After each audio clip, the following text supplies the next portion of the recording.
Camarade secrétaire général, l'instant est solennel et les discours devraient céder place à la réalité politique de notre organisation. Celle d'une organisation en désaccord avec elle-même. Nous parlons de désaccord avec elle-même parce qu'il ne s'agit que d'une situation interne dont les réponses sont à trouver au sein de l'organisation elle-même.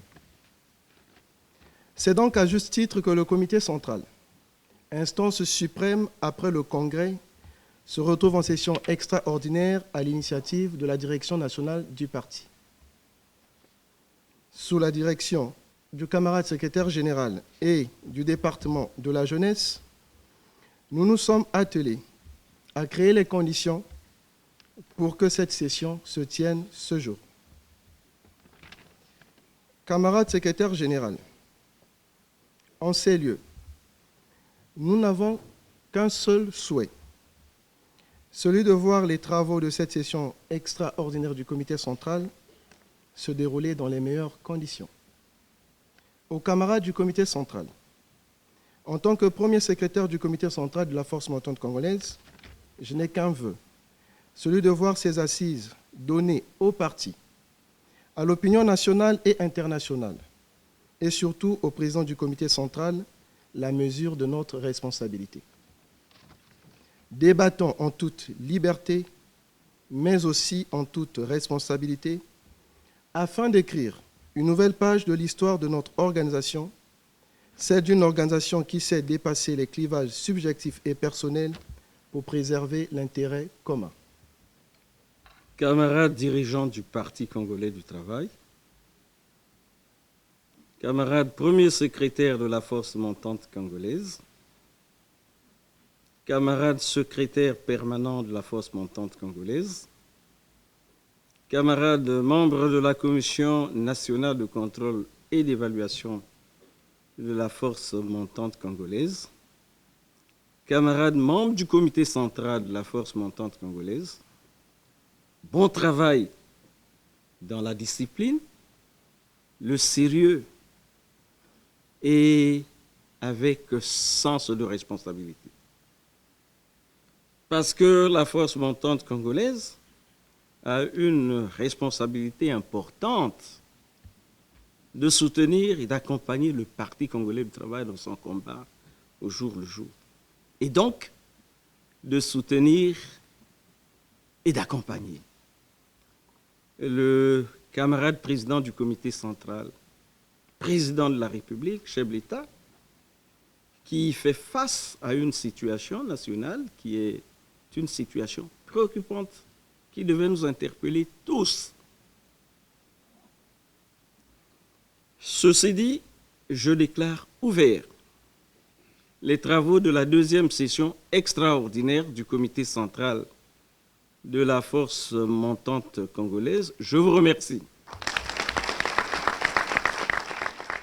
De l'examen et adoption du rapport de la Commission nationale de contrôle et d'évaluation.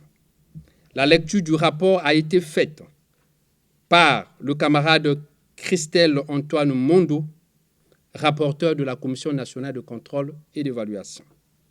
Après les échanges fructueux, le rapport a été adopté avec amendements. Ces amendements portent particulièrement sur le point 3 du rapport concernant les propositions des sanctions. Il s'agit de, pour le camarade Donald Mobobola, suspension avec déchéance de fonction en lieu et place de l'exécution temporaire. Pour le camarade Jean-Cliff Okoelenga, maintien de l'exclusion temporaire. Pour les autres camarades, blâme et avertissement suivant la liste annexée au présent communiqué final. Du remembrement des organes dirigeants. Prenons la parole. Le camarade Fernand Sabaye, secrétaire permanent chargé de la jeunesse du Parti congolais du travail, a rappelé l'article 12 des statuts sur la tranche d'âge comprise entre 15 et 35 ans. Il a estimé qu'en raison des circonstances particulières que suivent la force montante congolaise, des dirigeants en place bien que ne remplissant plus le critère d'âge pour certains, restent en fonction jusqu'au prochain congrès et que seuls ceux qui remplissent encore les critères sont susceptibles d'être promus. Cette proposition a été approuvée par le comité central de façon consensuelle après débat. Après quoi, le comité central a procédé par consensus au remembrement de ceux-ci. Pour le secrétariat permanent, secrétaire chargé à l'organisation, le camarade Lucien Emmanuel Francky Ibata. Secrétaire chargé des activités économiques, de l'emploi, des jeunes et des affaires sociales, le camarade Prudence Mayata. Pour la Commission nationale de contrôle et d'évaluation, en qualité des membres, Bangou Benga Bobel Héritier, Bobot Choko Dynastie, Ibare Songo Sonia Gamache. Des orientations sur les préparatifs du congrès et la poursuite de la structuration. Prenons la parole en premier. Le camarade Fernand Sabaye, secrétaire permanent chargé de la jeunesse du parti, a demandé au secrétariat permanent de la FMC de commencer la préparation du rapport du congrès et d'amorcer les réflexions susceptibles d'améliorer les textes fondamentaux de l'organisation en tirant les leçons sur le fonctionnement pratique de celle-ci.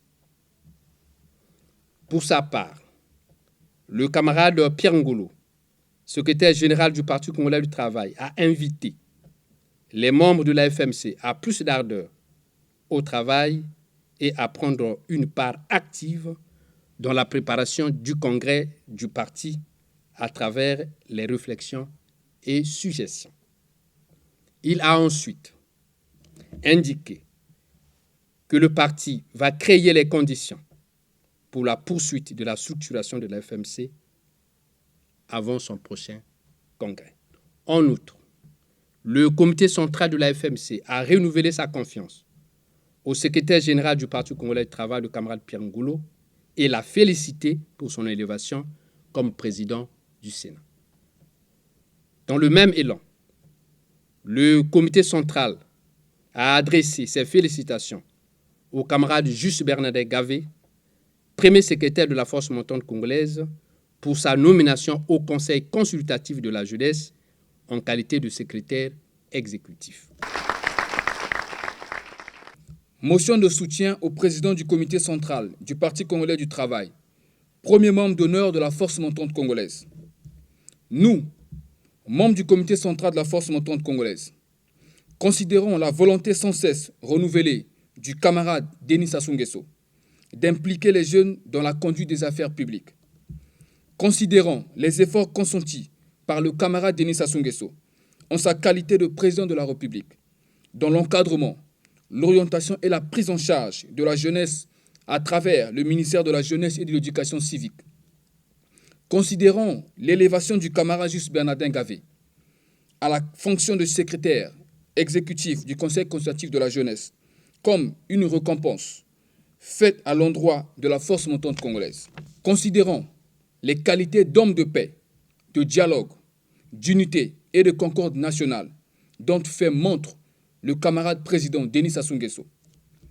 Considérons l'aboutissement des négociations avec le FMI à la signature d'un accord de financement économique comme l'une des preuves justificatives du soutien de la force montante congolaise aux actions du chef de l'État et de son gouvernement. Réaffirmons notre soutien indéfectible au camarade Denis Sassou Nguesso, premier membre d'honneur de la force montante congolaise, l'encourageant dans sa noble et légitime ambition de faire du Congo un pays moderne. Fait à Brazzaville le 15 juillet 2019, le comité central.